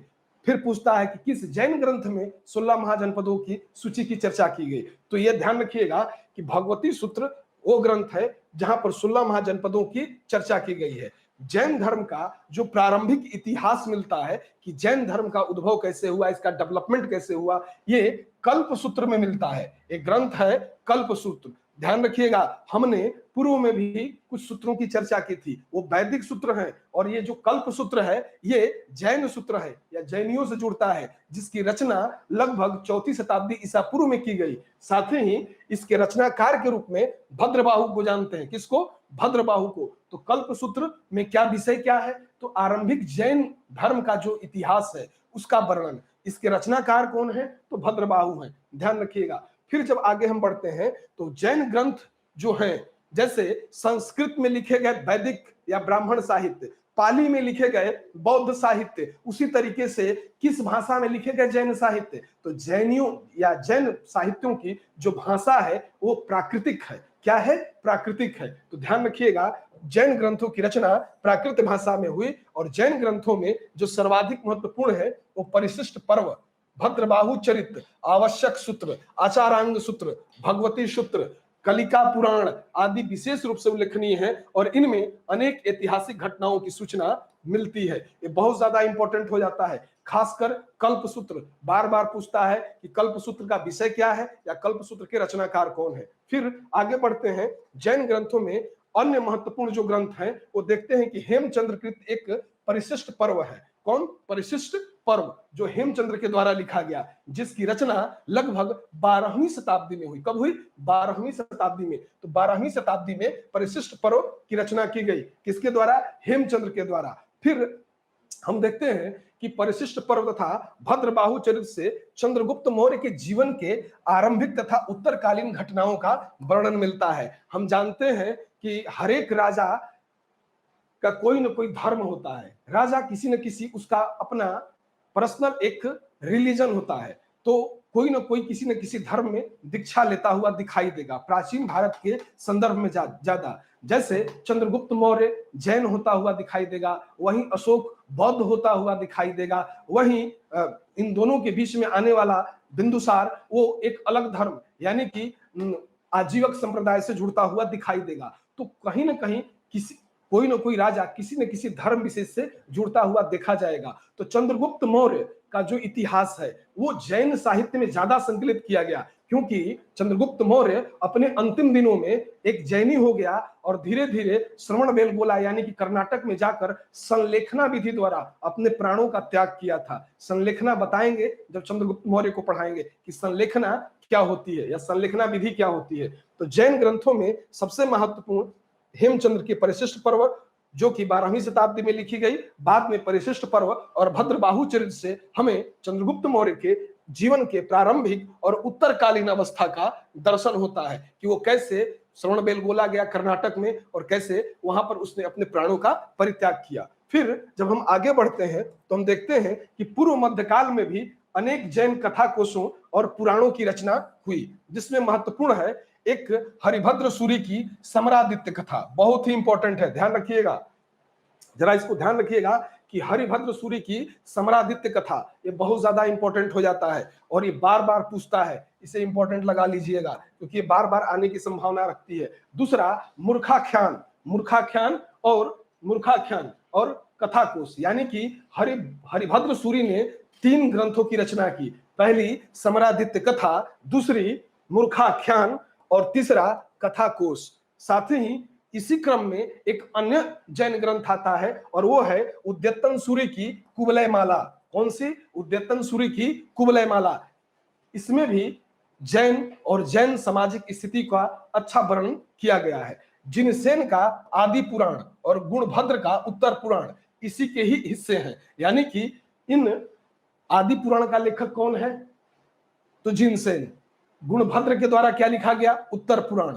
ठीक है, तो सीधा पुस्तक और उसके रचनाकार के रूप में सीधा पूछ लिया जाता है। तो ध्यान रखिएगा यहां पर कि कौन किस पुस्तक का रचनाकार है। जैसे हेमचंद्र ने परिशिष्ट पर्वन की रचना की, उसी तरीके से हम देखते हैं कि हरिभद्र सूरी ने समरादित्य कथा, मूर्खाख्यान और कथाकोश की रचना की। उसी तरीके से उद्यतन सूरी ने कुवलय माला की रचना की। उसी तरीके से गुणभद्र ने उत्तर पुराण की रचना की। उसी तरीके से जिनसेन ने आदि पुराण की रचना की। और ये क्या है? जैन इतिहास को लिखे गए हैं। और जैन भी क्या एक कालखंड में बढ़ता हुआ आगे दिखाई देता है। तो समकालीन स्थितियां कैसी सामाजिक स्थिति है, राजनीतिक स्थिति क्या है, आर्थिक स्थिति क्या है, कला और संस्कृति की स्थिति क्या है, इनमें उनका वर्णन किया गया है। अब इसके आगे बढ़ते हैं।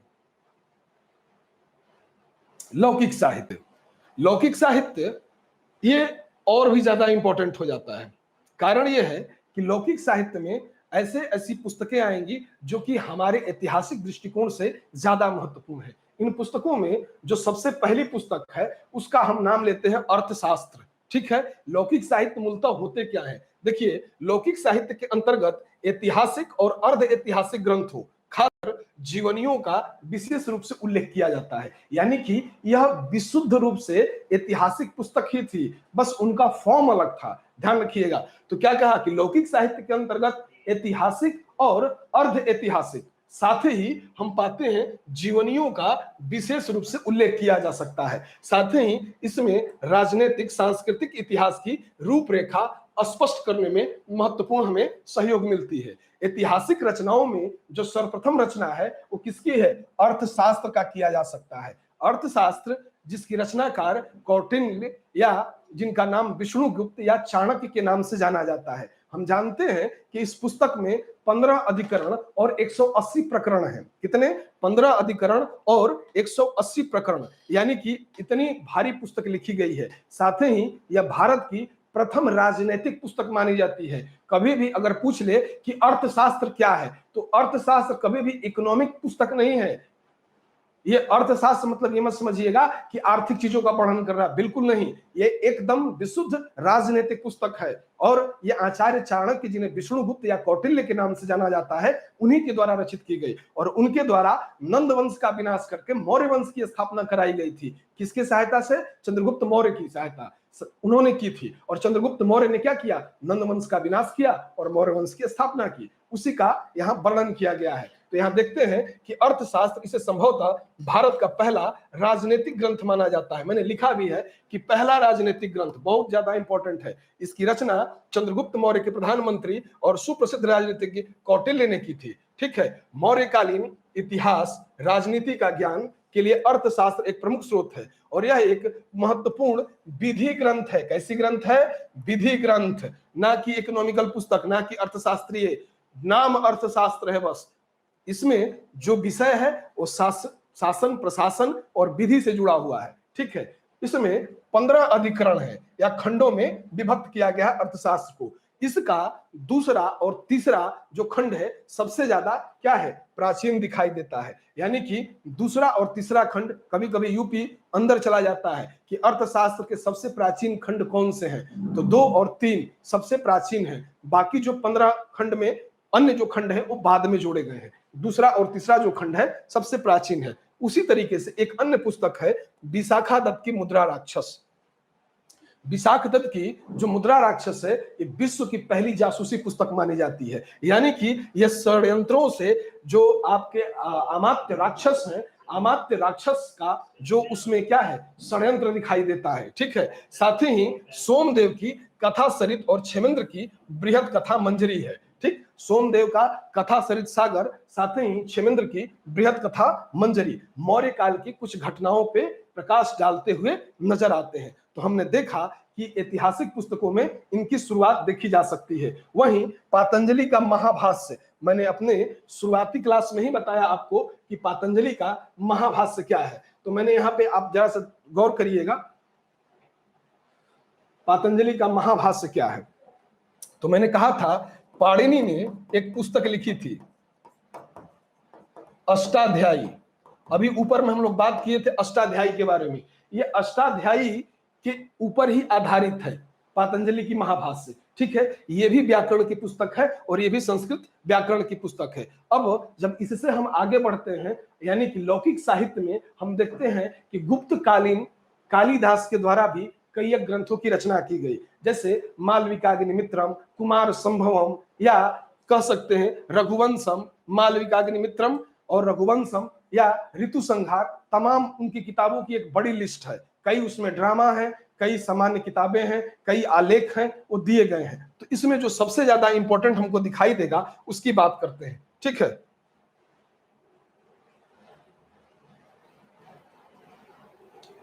तो हम देखते हैं कि यहां पे जो सबसे ज्यादा इंपॉर्टेंट है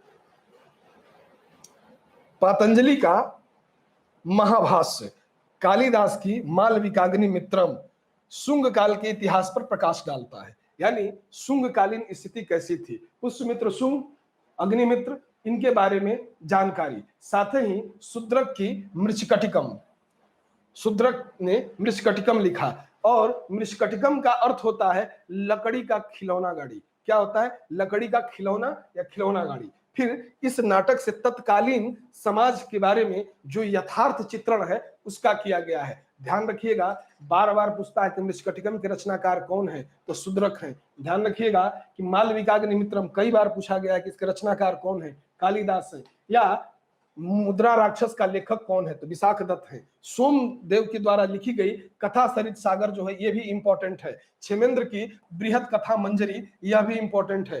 ध्यान रखिएगा, इन पुस्तक और उन पुस्तकों के रचनाकार सीधे सीधे पूछ लिए जाते हैं। ठीक है, फिर अब इसके हम आगे बढ़ते हैं।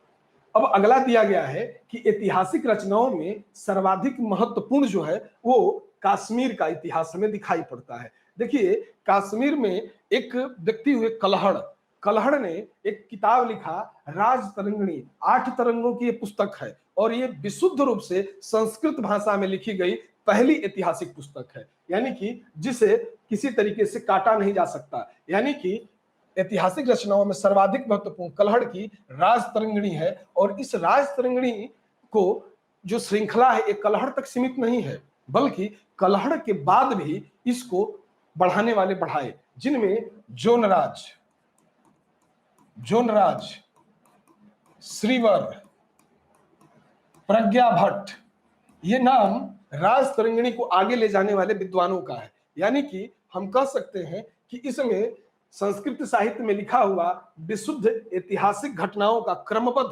जो एक लेखन है हमें राज तरंगिणी में देखने के लिए मिलता है, और ये भारतीयों के द्वारा किया गया प्रथम प्रयास है। दूसरी चीज, राज तरंगिणी की रचना 1149-50 में हुई, यानी कि 12वीं सदी में इसकी रचना की गई। इससे कश्मीर के इतिहास के बारे में महत्वपूर्ण जानकारी मिलती है। इसी ग्रंथ में कहा गया है कि श्रीनगर की स्थापना अशोक के द्वारा की गई, और इसी पुस्तक में कहा गया है कि आरंभिक रूप से जो अशोक था, यानी बौद्ध धर्म में दीक्षित होने से पूर्व अशोक बौद्ध था। ये राजतरंगिणी से ही इसकी जानकारी मिलती है। फिर जब हम आगे बढ़ते हैं तो पाते हैं सोमेश्वर की रसमाला, ठीक, या कृति कौमुदी, इन्हीं की लिखी हुई पुस्तक है रसमाला और कृति कौमुदी। वहीं मेरुतुंग के द्वारा प्रबंध चिंतामणि, ध्यान रखिएगा ये हाईलाइट ज्यादा किए गए हैं, ये बहुत ज्यादा इंपॉर्टेंट है, आते हैं परीक्षा में, ध्यान रखिएगा। राजशेखर का प्रबंध कोश, राजशेखर का प्रबंध कोश, इन ग्रंथों से भी हमें गुजरात और जो क्षेत्रीय राजवंश है जैसे चालुक्य, पहलव, उनके बारे में हमें जानकारी मिलती है और उस समय की संस्कृति का अच्छा ज्ञान प्राप्त होता है। इसके अलावा अन्यत्र भी हमारे सम्मुख पुस्तकें हैं, जैसे अश्वघोष की बुद्ध चरित, बाणभट्ट का हर्षचरित, वाकपति का गौडवहो, बिलहड़ का विक्रमांक देव चरित, पद्यगुप्त का नवसाहसांक चरित, उसी तरीके संध्याकार नंदी का रामचरित, उसी तरीके से हेमचंद्र का कुमारपाल चरित, उसी तरीके से जयानक का पृथ्वीराज विजय, ठीक। तो इसको भी ध्यान रखेंगे। ये महत्वपूर्ण पुस्तकों की कुछ सूची है जो यहाँ पे दी गई है, जो परीक्षा में गाहे बगाहे पूछ लिया जाता है कि बुद्ध घोष ने किस ग्रंथ की रचना की या बुद्ध चरित्र के रचनाकार कौन है। तो अश्वघोष। हर्ष चरित किसके द्वारा लिखा गया, तो बाणभट्ट के द्वारा। गौडवहो ने किस ग्रंथ की रचना की या गौडवहो किसके द्वारा लिखा गया है, तो वाकपति के द्वारा गौडवहो। उसी तरीके से बिलहड़ ने विक्रमांक देव चरित की रचना की, नवसाहसांक चरित की रचना पद्यगुप्त के द्वारा की गई, संध्याकार नंदी के द्वारा रामचरित की रचना की गई, वहीं हेमचंद्र के द्वारा कुमारपाल चरित की रचना की गई। और इस ग्रंथ के साथ एक अच्छी बात यह है कि ये यहाँ लिखा गया है कि द्व्याश्रव्य काव्य में लिखा गया है। कौन सी पुस्तक है, कुमारपाल चरित। अभी पूछा नहीं गया है कभी कि द्व्याश्रव्य काव्य या द्व्याश्रव्य काव्य के रूप में किस ग्रंथ की रचना हुई। द्व्याश्रव्य काव्य एक अलग तरीके का काव्य होता है, उसमें किसकी रचना की गई है, तो कुमारपाल चरित की। और इसके लेखक कौन है, तो हेमचंद्र है। इस चीज का ध्यान रखिएगा। अब आगे बढ़ते हैं, अपने अंतिम टॉपिक पे आते हैं, विदेशी यात्रियों का विवरण। तो विदेशी यात्रियों को जब भी हम पढ़ना शुरू करते हैं तो ध्यान रखिएगा कि विदेशी यात्रियों को पढ़ने से पूर्व हमें यह ध्यान रखना होता है कि जो विदेशी यात्री आए, तो विदेशी यात्रियों का जो आगमन हुआ, ये इसमें हम डिवीजन कर लेते हैं। डिवीजन क्या करते हैं, सबसे पहला यूनानी यात्री, दूसरा चीनी यात्री, और तीसरा अरब यात्री, ठीक है। विदेशी यात्रियों में हम इन्हें 3 भागों में डिवाइड कर लेते हैं कि भाई यूनानी यात्री, चीनी यात्री और अरबी यात्री, ठीक है। इनको इस परिप्रेक्ष्य में हम समझने का प्रयास करेंगे। तो देखिए, सबसे पहले जो बात होगी हमारी यूनानी यात्रियों की होगी कि यूनानी यात्री कौन है, ठीक है। सबसे पहले इसको हम ले चलते हैं। देखिए, अब आ जाइए। देखिए, विदेशी यात्री लेखकों के विवरण में भी हमें भारतीय इतिहास की भरपूर जानकारी मिलती है। अब भरपूर जानकारी मिलती है तो उस जानकारी की प्रामाणिकता कैसे सिद्ध होगी, इसको भी जरा समझेंगे। लेकिन सबसे पहले हम ये समझ लें कि इनमें कौन कौन से यात्री आए। तो देखिए, पहले यात्री के रूप में हम कहते हैं इसमें अनेक यूनानी और रोमन, साथ ही चीनी यात्री सम्मिलित किए जा सकते हैं, ठीक है। प्राचीन स्रोतों में सिकंदर के आक्रमण की कोई जानकारी भारतीय स्रोतों में नहीं दिखाई देती है। यानी कि प्राचीन भारतीय स्रोत जो है सिकंदर की आक्रमण की जानकारी नहीं देते हैं। लेकिन जैसे ही हम यूनानी लेखकों के द्वारा जो विवरण दिया गया है उनको हम उठाते हैं तो हमें पता लगता है कि यूनानी जो विवरण है वो बताते हैं कि सिकंदर का आक्रमण भारत में हुआ, आम्भी और पोरस जैसे लोगों से वो टकराया, उसने भारत के उत्तरी पश्चिमी हिस्से में 2 नगरों की स्थापना की। ये सारे विवरण यूनानी स्रोतों में दर्ज हैं, क्योंकि जब सिकंदर आया तो सिकंदर के साथ भी कई विद्वान आए, जैसे नियारकस, अरिस्टोबुलस, ठीक है। तो इस तरीके के विद्वान उसके साथ ऑलरेडी आए थे, जिन्होंने इतिहास को अपने यूनानी तरीकों से क्या किया, दर्ज किया। अब देखते हैं कि यूनान के प्राचीन लेखकों में जो सबसे पहला नाम है वो टेसियस और हेरोडोटस का नाम प्रसिद्ध है। टेसियस ये एक ईरान का प्रसिद्ध राजवैद्य था और हेरोडोटस को दुनिया का प्रथम ऐतिहासिक पुस्तक द हिस्टोरिया संकलित करने के लिए जाना जाता है। और इन्हें भारत नहीं बल्कि संपूर्ण इतिहास, जो इतिहास है उसका फादर कहा जाता है, पिता कहा जाता है। तो हम जानते हैं कि हेरोडोटस दुनिया का प्रथम इतिहासकार था जिसने इतिहास को शैक्षणिक पहलुओं पर जोर दिया, यानी कि इतिहास के शैक्षणिक पहलू क्या हो सकते हैं उस पर उसने जोर देने का प्रयास किया। हेरोडोटस, जिसे इतिहास का पिता कहा जाता है, जिसने 5वीं शताब्दी में एक पुस्तक लिखा हिस्टोरिका। कौन सी? हिस्टोरिका। तो ध्यान रखिएगा यह पुस्तक बहुत ही इंपॉर्टेंट है कि हिस्टोरिका की रचना किसके द्वारा किया गया। हिस्टोरिका में कभी भी हेरोडोटस भारत नहीं आए थे, बल्कि उन्होंने भारत रोम व्यापार के आधार पर भारत का वर्णन किया है। तो अपनी पुस्तक में उन्होंने जो चीज दिया है वो कहां से दिया है? भारत और रोम के संदर्भ में दिया है। वो कभी भारत की यात्रा पे नहीं आए, बल्कि भारत की यात्रा किए बिना, यानी कि भारत और रोम के व्यापारिक संबंधों के आधार पर उन्होंने क्या किया? ये रचना कर डाली और उसमें भारत का वर्णन किया। साथ ही जब यूनानी इतिहास को हम समझना शुरू करते हैं तो पहला चीज हमें ध्यान रखना होगा कि यहाँ पे ये देखना है कि यूनानी जो इतिहासकार हैं उनकी श्रृंखला कहां से शुरू होगी? उनकी श्रृंखला शुरू होगी सिकंदर के आक्रमण के समय, यानी कि सिकंदर के आक्रमण के समय के यूनानी विद्वान और सिकंदर के आक्रमण के बाद जो यूनानी विद्वान भारतीय संपर्क में आए उनके आधार पे, यानी कि इस वर्णन को हम दो आधारों में विभाजित कर लेते हैं। तो हम पाते हैं कि नियार्कस, आनेसिक्रट्स और स्ट्रबोन्स, ये सभी लेखक सिकंदर के समकालीन थे। ये कहीं ना कहीं कोई उसका नौसेना का अध्यक्ष था, कोई अश्वसेना का अध्यक्ष था, इसी तरीके से उसके कर्मचारी थे। साथ ही वो इतिहास या ऐतिहासिक लेखन से भी क्या थे? रुचि रखते थे। तो उन्होंने कहीं ना कहीं ऐतिहासिक ग्रंथों को अपनी रुचि में डालना शुरू किया। तो उसी क्रम में भारत की सामाजिक स्थिति, राजनीतिक स्थिति, भारत में मिलने वाले पशु पक्षी, वन संसाधन और विपुल संपदा का भी उन्होंने अपने लेखन में जिक्र कर दिया, जो कि हमारे लिए आज के समय में क्या है? वो ऐतिहासिक दृष्टिकोण से महत्वपूर्ण हो जाता है। और हमारा लेसन ही है कि इतिहास जानने के स्रोत। तो इतिहास जानने के स्रोत में हम यह मान लें कि सिकंदर के साथ जो यात्री आए या जो विद्वान आए, उन्होंने जिन ग्रंथों की रचना की उससे भी क्या मिलता है? हमें यह दिखाई पड़ता है या मिलता है कि नहीं, इतिहास की कुछ महत्वपूर्ण पहलुओं को तत्कालीन देश काल परिस्थिति में दर्ज किया गया। अब आगे बढ़ते हैं कि सिकंदर के बाद आने वाले लेखक। तो सिकंदर के बाद आने वाले लेखक में सबसे महत्वपूर्ण लेखक मिलेगा मेगास्थनीज। मेगास्थनीज एक किताब लिखता है, नाम है इंडिका। आप लोगों ने पढ़ा होगा इंडिका। इंडिका मौर्य साम्राज्य और पाटलिपुत्र प्रशासन के बारे में जानने का एक अच्छा सोर्स है। इंडिका में ही कहता है कि मौर्यों का जो शासन, जो पद्धति है वो बहुत ज्यादा बेहतर दिखाई देती है। यूनान में इस तरीके की पद्धति नहीं दिखाई देती। साथ ही यही इंडिका में दर्ज है कि पाटलिपुत्र की भव्यता एक बतना और सुसा से कहीं ज्यादा है, यानी जो यूनान के नगर हैं उनसे कहीं ज्यादा भव्य और समृद्ध कौन दिखाई दे रहा है? पाटलिपुत्र दिखाई दे रहा है। साथ ही पाटलिपुत्र प्रशासन को चलाने के लिए 30 सदस्यों की 6 समिति है जिसमें 5-5 सदस्य हैं और उनके मार्फत क्या किया जाता है? पाटलिपुत्र प्रशासन को चलाया जाता है। दूसरा, अब इसमें एक अन्य नाम है डाइमेकस, डायनोसियस। ये नाम जो यूनानी शासकों द्वारा क्या किए गए? ये डायनोसियस या डाइमेकस, ये क्या थे?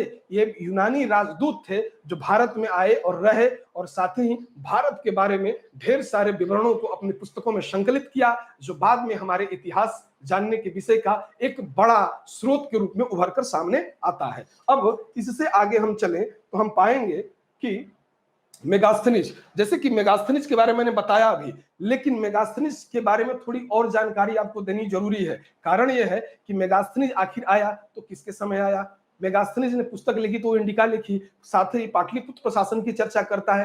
क्या सामाजिक जीवन के बारे में भी चर्चा करता है? क्या धार्मिक और राजनीतिक जीवन के बारे में भी मेगास्थनीज चर्चा करता है? तो जी हाँ, करता है। कैसे करता है उसको समझने का प्रयास करते हैं कि वो किस तरीके से भारतीय समाज को देख रहा है। लगभग मेगास्थनीज ने भारत में 14 वर्षों का समय व्यतीत किया। कितना? 14 वर्ष। आप ध्यान रखिएगा, 14 वर्ष में व्यक्ति बहुत कुछ जान जाता है। यानी कि हम देखते हैं कि 14 वर्ष में अगर आप किसी काम में 14 वर्ष लगाते हैं तो वहां के ढेर सारे पहलुओं, आयामों से आप परिचित हो जाते हैं। यहाँ पे समझेंगे कि मेगास्थनीज जो यूनानी जो यात्री हैं उनमें सबसे ज्यादा प्रसिद्ध है। ये सेल्यूकस निकेटर का राजदूत था। हमें और आपको याद है कि भारत की पहला जो वैदेशिक विवाह है वो सेल्यूकस निकेटर का है। सेल्यूकस निकेटर ने पहला वैदेशिक विवाह किया। ठीक है, तो सेल्यूकस निकेटर का ये राजदूत के रूप में आता है। साथ ही उसने चंद्रगुप्त मौर्य के दरबार में 14 वर्ष का समय व्यतीत किया और इसने एक पुस्तक लिखी इंडिका। ये मौर्य युगीन समाज और संस्कृति का बेहतर विवरण करता हुआ दिखाई देता है। फिर मेगास्थनीज सर्वप्रथम मिलता है जिस व्यक्ति से, उसका नाम है आर्यमित्र। बाद में ये बिंदुसार से मिलता है। दूसरी चीज, डाइमेकस जो कि सीरियन नरेश एंटियोकस का राजदूत था और ये भी बिंदुसार के दरबार में काफी दिनों तक समय व्यतीत करता है और अपने विवरण को दर्ज करता है। तीसरा, डायनोसियस, ये मिस्र नरेश टालमी फिलाडेल्फस का राजदूत था जो अशोक के दरबार में आया और यूनानी भाषा में अपने विवरण को दर्ज करता हुआ नजर आता है। और टालमी जिसका नाम आप सुनेंगे तो इसी के द्वारा एक नवीन विषय की शुरुआत कर दी गई और उसकी पुस्तक का नाम ही है जियोग्राफी, यानी कि जियोग्राफी का या जियोग्राफी, जहां पे व्यक्ति के सामाजिक और राजनीतिक जीवन को हटाकर वहां के संसाधन, वहां के पशु पक्षी, वहां के मिलने वाली संपदा पे सबसे ज्यादा बल दिया गया। यानी कि हम पाते हैं कि टालमी के द्वारा एक पुस्तक लिखी गई जियोग्राफी और एक अन्यत्र पुस्तक है पेरिप्लस ऑफ द एरिथेंसी। देखिए, इस किताब का कोई रचनाकार नहीं है, यह अज्ञात कहते हैं कि अज्ञात व्यक्ति के द्वारा लिखी गई, लेकिन पेरिप्लस ऑफ द एरिथेंसी में भारतीय बंदरगाहों का, भारतीय आयात निर्यात का बहुत बढ़िया वर्णन मिलता है। साथ ही भारत रोम व्यापार में जो उतराव चढ़ाव आ रहा था उसका वर्णन मिलता है। यानी कि पेरिप्लस द एरिथेंसी भी हमारे इतिहास जानकारी के लिए बहुत ज्यादा इंपॉर्टेंट है। इसका काल तो 30 ईस्वी से शुरू होकर 115 ईस्वी के बीच में यह उस काल विशेष में होने वाली घटनाओं का वर्णन, खासकर बंदरगाह के संदर्भ में, आयात निर्यात के संदर्भ में इसकी जानकारी बहुत महत्वपूर्ण हो जाती है। उसी तरीके से प्लिनी ने एक पुस्तक लिखी नेचुरल हिस्टोरिका, साथ ही जिसमें भारतीय पशु पौधों खनिज संसाधनों पे इसमें भी जोर दिया गया। फिर एक अन्य पुस्तक है नेचुरल हिस्टोरिका जो कि लैटिन भाषा में लिखी गई है। नेचुरल हिस्टोरिका लैटिन भाषा, देखिए लैटिन भाषा को डेड लैंग्वेज कहते हैं।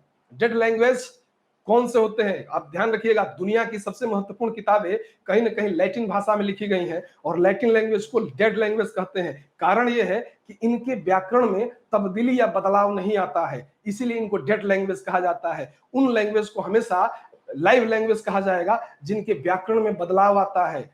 जबकि जो दुनिया के पुराने ग्रंथ हैं जो कि यूरोपीय या रोमन साम्राज्य में लिखे गए या यूनानी साम्राज्य के अंतर्गत लिखे गए, उन सबकी भाषा लैटिन रखी गई। आज भी दुनिया के कई देश हैं जो लैटिन भाषाओं का प्रयोग करते हैं, लैटिन भाषा समूह में आते हैं। तो ध्यान रखिएगा, वो डेड लैंग्वेज हैं और वो क्या करते हैं, अपने ग्रामर में कोई बदलाव नहीं लाते हैं। ध्यान रखिएगा। अब आगे, इससे आगे हम चलते हैं तो हमें मिलता है चीनी यात्रियों का विवरण। चीनी यात्रियों में मूल रूप से 3 नाम आपको दिखाई देंगे, फाहियान, वेनसांग, इतिसिंग या मातवालिन। इन नामों को आप जानते होंगे या पढ़े होंगे एनसीईआरटी की किताब में। तो आपने ध्यान दिया होगा कि चीनी यात्रियों का जो विवरण है वो भारतीय परिप्रेक्ष्य, देखिए चीनी यात्रियों में हम कहते हैं कि जो, चूंकि एक तो हमारा पड़ोसी है और आज से नहीं बहुत प्राचीन समय से कई चीन के जो विद्वान हैं भारत आते रहे हैं और उन्होंने भारत में रहकर एक अस्थायी जीवन यहाँ व्यतीत किया। किसी ने 14 वर्ष, किसी ने 16 वर्ष, किसी ने 18 वर्ष, लेकिन उसके पीछे की महत्वाकांक्षा बौद्ध दर्शन और बौद्ध धर्म को समझना था। ठीक है, इसी क्रम में कई यात्री आए भारत में जिन्होंने तत्कालीन परिवेश में आकर भारतीय चीजों को समझा, भारत की सामाजिक स्थिति, राजनीतिक स्थिति, आर्थिक स्थिति का भी वर्णन अपनी किताबों में दिया। जैसे वेनसांग के द्वारा लिखी गई पुस्तक है सीयू की, जिसमें 138 देशों का विवरण है, लेकिन उसमें भारत का विवरण सबसे ज्यादा महत्वपूर्ण रखा गया है क्योंकि उसने एक समय विशेष या काल विशेष में क्या किया, भारत का वर्णन किया। उसी तरीके से एक अन्य व्यक्ति है फाहियान जो लिखता है फो क्यो की, एक अन्य पुस्तक है जो कि भारतीय संदर्भ में बहुत महत्वपूर्ण हो जाती है। कारण अब देखिए यहाँ पे आ जाते हैं कि चीनी लेखकों के विवरण से भी भारतीय इतिहास पर प्रचुर प्रभाव पड़ता है। चीनी यात्री क्या थे, बौद्ध मतानुयायी थे। मैंने कहा कि बौद्ध धर्म दर्शन, बौद्ध ज्ञान को प्राप्त करने के लिए नालंदा, विक्रमशिला जैसे विश्वविद्यालयों में रहकर इन्होंने पढ़ने का कार्य किया। अब देखिए यहाँ पर इन यात्रियों में जो सबसे महत्वपूर्ण है वो पहला यात्री फाहियान, दूसरा वेनसांग जिसे युआन चांग भी कहा जाता है और इसे प्राचीन भारत में यात्रियों का राजकुमार भी कहा जाता है। दूसरा अगला तीसरा इतिसिंह, यानी कि इतिसिंह का वर्णन। अब फाहियान ये कब आया? ये 5वीं सदी में आया और ये चंद्रगुप्त द्वितीय विक्रमादित्य के समय भारत आया और उसने तत्कालीन सामाजिक, आर्थिक और धार्मिक स्थिति पे अपने पुस्तक में क्या किया है? प्रकाश डालने का प्रयास किया है। अब अगला इसके आगे वेनसांग। वेनसांग 7वीं सदी में हर्ष के शासनकाल में भारत आया और वो भारत में लगभग 16 वर्षों तक रहा और 6 वर्ष तक उसने क्या किया? नालंदा विश्वविद्यालय में अध्ययन किया। फिर अगला यात्री है इतिसिंह। इतिसिंह कब आया? ये 7वीं सदी के अंत में भारत आया और वो बहुत कम समय तक विक्रमशिला और नालंदा विश्वविद्यालय में रहा। उसने बौद्ध शिक्षा संस्थानों और भारतीय वेशभूषा, खान पान आदि का क्या किया है? वर्णन किया है। उसी तरीके से एक अन्य है मातवा लिन। मातवा लिन ने हर्ष के पूर्वी अभियानों की चर्चा की है। साथ ही एक अन्य चीनी विद्वान चाउ जुकुआ, जिसने चोलकालीन सामाजिक आर्थिक व्यवस्था का भी वर्णन किया है। तो हम देखते हैं चीनियों में कौन कौन है? फाहियान, वेनसांग, इतिसिंह, मातवालिन और चाउजू कुआ, यानी कि 4 यात्रियों के संदर्भ में हम देखते हैं और इनके वर्णन को पाते हैं। कौन कितने वर्षों तक रहा, किसने किस विश्वविद्यालय में अध्ययन किया, ये सारी चीजें आपके सम्मुख अब हैं। इनके द्वारा लिखी हुई पुस्तक, जैसे मैंने कहा वेनसांग ने किस पुस्तक की रचना की? तो इसको कहते हैं सीयू की लगभग 138 देशों का विवरण है, 138, ध्यान रखिएगा। उसी तरीके से फाहियान फो क्यो की, इसकी पुस्तक का नाम है, ध्यान रखिएगा, फो क्यो की, इसकी लिखी हुई पुस्तक है। ठीक, अब इसके आगे हम चले तो हम पाते हैं अरबी यात्री कि अरबी यात्री कौन कौन है। अरबी यात्रियों को देखते हैं तो अरबी यात्री में कौन कौन दिखाई दे रहे हैं। तो अरबी यात्रियों में हम पाएंगे अलबरूनी को, सुलेमान को, अल मसूदी को। ये सबसे पहला मुस्लिम जो भारतीय धर्म ग्रंथों के संपर्क में आता है उसका नाम है अलबरूनी। अलबरूनी ने भारत में जिस विवरण को तैयार किया उसे आज तहकीक हिंद के नाम से जानते हैं। ठीक है, तहकीक हिंद के नाम से जाना जाता है। अब देखिए इनकी चीजों को जरा आप ध्यान दे लेते हैं कि इन्होंने क्या किया। ये अरब यात्री का भारत में आगमन कब होगा? जब अरबों का आक्रमण भारत में होगा, जैसे तुर्कों का आक्रमण भारत में होगा। यानी कि ये व्यक्ति आया किसके साथ? महमूद गजनवी के साथ आया। महमूद गजनवी के साथ आने वाले कई विद्वान हैं, उसमें शाहनामा का लेखक फिरदौसी भी आपको दिखाई देगा, लेकिन फिरदौसी ने शाहनामा में कहीं भी भारत का विवरण नहीं दिया है, जबकि अलबरूनी ने तहकीक हिंद के नाम से भारतीय सामाजिक, आर्थिक, राजनीतिक, कला और इनके विज्ञान, साथ ही भारतीयों की कूपमंडूकता कि भारतीय ज्ञान या भारतीय विद्वान अपने ज्ञान को ही सर्वश्रेष्ठ मानता है, इसलिए वो कहीं विदेश में नहीं प्रवास करता है। ये सारी बातें कहीं ना कहीं अलबरूनी ही करता हुआ नजर आएगा। किस पुस्तक में? तहकीक हिंद में। तो देखते हैं कि अरबी यात्रियों के वृतांत में अरबी लेखकों के विवरण में हम पूर्व मध्यकालीन भारत के सामाजिक और सांस्कृतिक विषय के बारे में जानकारी मिलती है। यानी पूर्व मध्यकाल, यानी मध्यकाल शुरू होने से पहले। ठीक है, यानी कि हम कह सकते हैं कि जो जिसको हमने कहा अंधकार युग, 800 से 1200 ईस्वी के बाद का काल जो है उसी को, यानी कि जहां से तुर्क और अरब की शुरुआत होगी वहां से इनका विवरण शुरू होता है, क्योंकि ये अरबी यात्रियों या तुर्कों के साथ ये दिखाई देंगे। जैसे अरब में आक्रमण जो भारत में पड़ते हैं तो हम कहते हैं मोहम्मद बिन कासिम आया, थोड़ा बहुत सिंध प्रदेश को तक सीमित रहा, लेकिन उसके बाद आया महमूद गजनवी। महमूद गजनवी 17 बार आक्रमण और हर एक बार आक्रमण भारत के अलग अलग क्षेत्रों में, और साथ ही वो अपने इतना प्रभावशाली कि अपने सिक्कों पर लिखवाता है अभ्यक्त में एकम महमूद अवतारम, मतलब सबों में एक महमूद का अवतार। ऐसा नहीं कि जब महमूद गजनवी पढ़ेंगे तो डिटेल में समझेंगे कि आखिर उसके साथ साथ किस तरीके के विद्वान आए, किस तरीके के लेखक आए, साथ ही उन्होंने भारत के बारे में और कौन कौन से विवरण दिए उनके बारे में समझेंगे। यहाँ पे शॉर्ट में समझते हैं कि अरबी लेखकों में अलबरूनी का नाम सर्व प्रसिद्ध है। यह 11वीं शताब्दी में महमूद गजनवी के साथ भारत आया और उसने अपनी पुस्तक तहकीक हिंद या किताबुल हिंद लिखा, जिसमें राजपूत कालीन सामाजिक, धार्मिक रीति रिवाज और उनकी आर्थिक स्थिति पर एक बेहतर प्रकाश डालता हुआ नजर आता है। यानी कि सामाजिक स्थिति क्या है, राजनीतिक स्थिति क्या है, आर्थिक स्थिति क्या है, उसको वो बताता हुआ दिखाई देगा। अब अलबरूनी जो कि स्वयं एक विद्वान है और वो ज्योतिष, गणित, विज्ञान, अरबी, फारसी और संस्कृत का अच्छा ज्ञाता है, वह भारतीय ग्रंथ गीता से विशेष रूप से प्रभावित है, और गीता से इतना प्रभावित है कि वो गीता के बारे में अन्यत्र कई चीजें लिखता हुआ दिखाई देगा। दूसरी चीज, 9वीं शताब्दी में आने वाले भारत में जो अरबी यात्री थे, उनमें सुलेमान, जिसने पाल और प्रतिहार शासकों के तत्कालीन स्थिति का बड़ा अच्छा वर्णन किया है। किसने? सुलेमान ने, जो कि राजा को बौरा कहकर संबोधित करता है। कई बार पूछा भी गया है कि राजा को बौरा कहकर संबोधित करने वाला कौन सा यात्री था, तो यही ये सुलेमान है। दूसरी, उसने आर्थिक, राजनीतिक और सामाजिक दशा का वर्णन किया। यह बगदाद यात्री अल मसूदी राजपूत और प्रतिहार शासकों के विषय में भी क्या करता है? जानकारी देता हुआ नजर आता है। यह 10वीं शताब्दी में क्या करता है? भारत आया। वहीं फिरदौसी की शाहनामा, मिनहाजु सिराज की तबकाते नासिरी, जियाउद्दीन बर्नी की तारीखे फिरोज शाही, ये कहीं न कहीं इतिहास की महत्वपूर्ण पुस्तकें हैं, जिनके माध्यम से हम भारतीय इतिहास को समझ सकते हैं। यहाँ पर यह बात समझनी होगी कि जिस पुस्तक के जो रचनाकार हैं, उनको एज इट इज आपको याद कर लेना है। इस चैप्टर में प्रारंभिक परीक्षा के हिसाब से सिर्फ और सिर्फ मेमोरी में आपको लाना है। यहाँ समझने वाले वृतांत में बस इतना ही था कि इसको कितने भागों में बांटा गया है। आखिर अगर हम भारतीय इतिहास जानने के स्रोत को समझते हैं तो हम अभिलेख की बात करते हैं, तो अभिलेख के अंतर्गत हम किसको किसको रखते हैं, या पुरातात्विक स्रोत में अभिलेख आते हैं, सिक्के आते हैं, स्मारक भवन आते हैं। उसी तरीके से साहित्यिक स्रोत में हम ब्राह्मण साहित्य, ब्राह्मणेतर साहित्य देखते हैं। उसी तरीके से विदेशी यात्री के विवरण में हम यूनानी विवरण, अरबी शासकों के विवरण और चीनी विवरण को देखते हैं। यहाँ पर हमारा यह चैप्टर संपूर्ण होता है। फिर भी अगर आपको कोई तकलीफ हो, कठिनाई हो, तो आप हमसे संपर्क कर सकते हैं, हमारे संस्थान में संपर्क कर सकते हैं। ठीक है, आपकी समस्या के समाधान के लिए हम 24 आवर्स यहाँ बैठे हैं। ठीक है, बहुत बहुत धन्यवाद, नमस्कार।